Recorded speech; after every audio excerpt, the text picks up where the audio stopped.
Assalamualaikum warahmatullahi wabarakatuh. Halo teman-teman, ketemu lagi dengan Caraku 55. Semoga teman-teman dalam keadaan sehat walafiat dan dimudahkan rezekinya. Kali ini saya akan membahas yaitu tentang penyebab murai batu di lapangan kurang ngotot.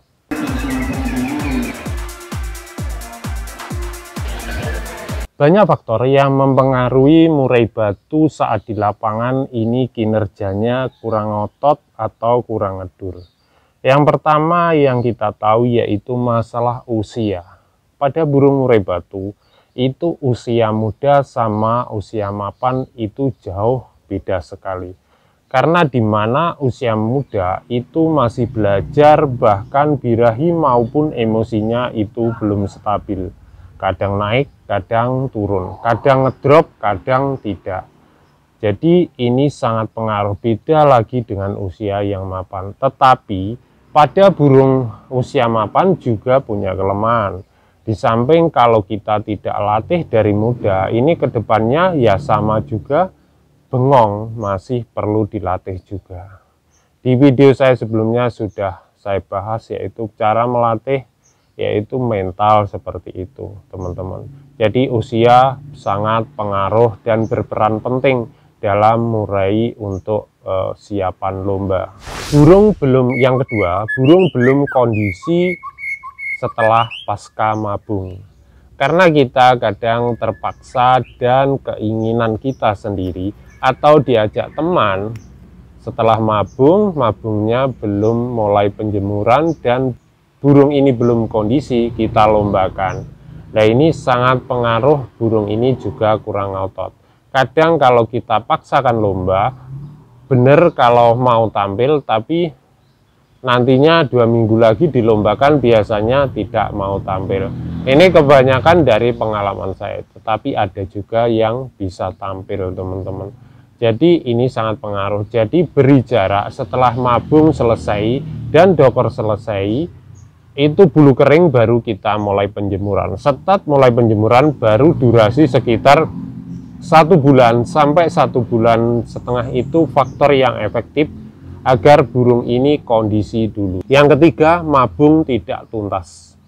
Karena mabung yang tidak tuntas ini sangat pengaruh pada kinerja burung tersebut. Misalkan saat mabung itu hampir semuanya sudah ambrol, tetapi ada memang bulu sayap atau mungkin bulu sebagian itu belum jatuh dan yang lainnya sudah dokor dan sudah penuh semua mulai penjemuran. Nah, ini akhirnya performan pada burung ini sangat berkurang. Memang tetap burung itu beda-beda ya, ada yang mudah mabungnya, ada yang macet.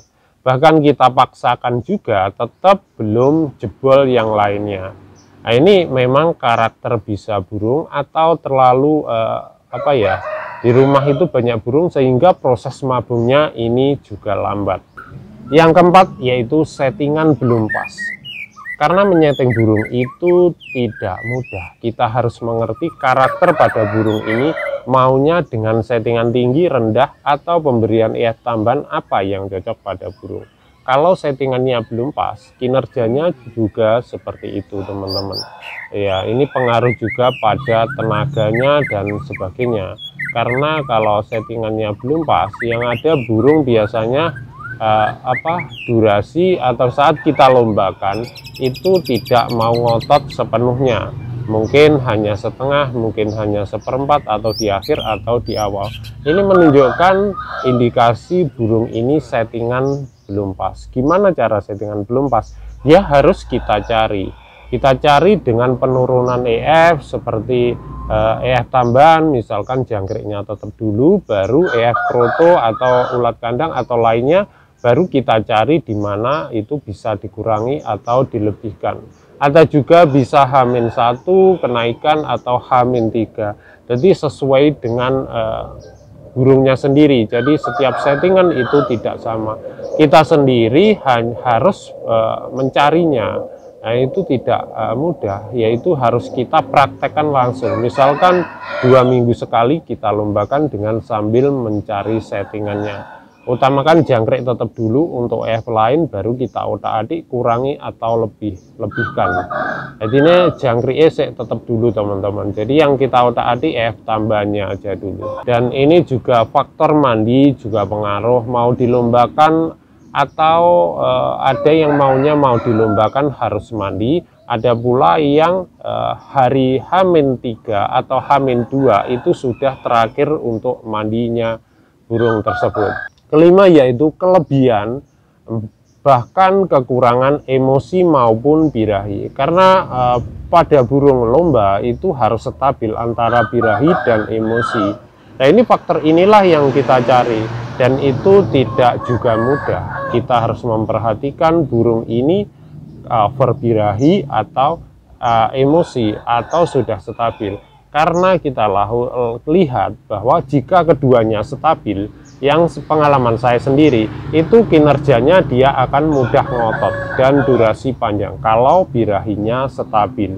Tapi faktor ini ada juga yang kurang tenaga seperti itu. Jadi kita untuk faktor emosi dan birahi itu harus kita teliti, mulai dari penjemuran, mulai dari pengumbaran, karena kecapean juga burung tidak kerja seperti itu. Ada pula pemberian misalkan kroto, UH di lapangan kebanyakan seperti itu, nanti burung juga yang ada emosi seperti itu, atau bahkan kurang emosi, bahkan kurang birahi. Ini sangat pengaruh kinerja burung ini untuk ngotot saat dilombakan. Keenam yaitu durasi pada lomba. Ada burung yang memang pertama awal gantang itu masih demam panggung, entah itu burung 1 kali mabung atau 2 kali mabung awal gantang, biasanya ada yang langsung kerja, ada pula yang masih demam panggung.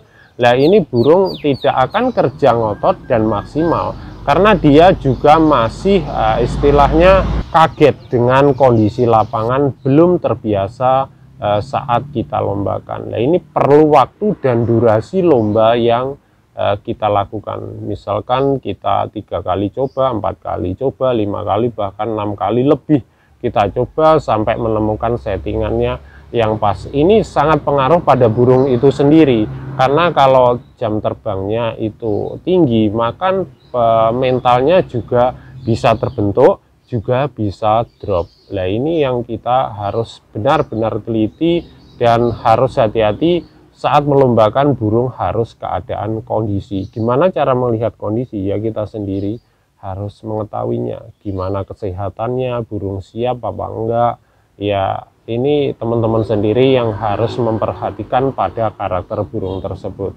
Ketujuh yaitu murai batu saat dilombakan tidak ada tekanan dari sebelah burung atau di sekitar burungnya, itu burungnya tidak nekan. Karena ada tipe burung yang seperti ini juga. Kadang dia tidak mau ngotot jikalau di sebelahnya atau samping-sampingnya burung ini tidak ngotot atau tidak berkicau atau berkicaunya patah-patah, dia juga akan mengikuti teman-teman. Nah, ini yang menimbulkan burung ini kurang ngotot, karena dia maunya ada tekanan dari sebelah baru dia ngotot. Seperti ini juga ada tipe yang model harus ditekan di sebelah baru dia mengotot. Ini memang karakter pada burungnya tersebut. Yang terakhir yaitu faktor keturunan atau terah. Jadi faktor keturunan terah ini juga sangat pengaruh pada burung untuk ngotot di lapangan.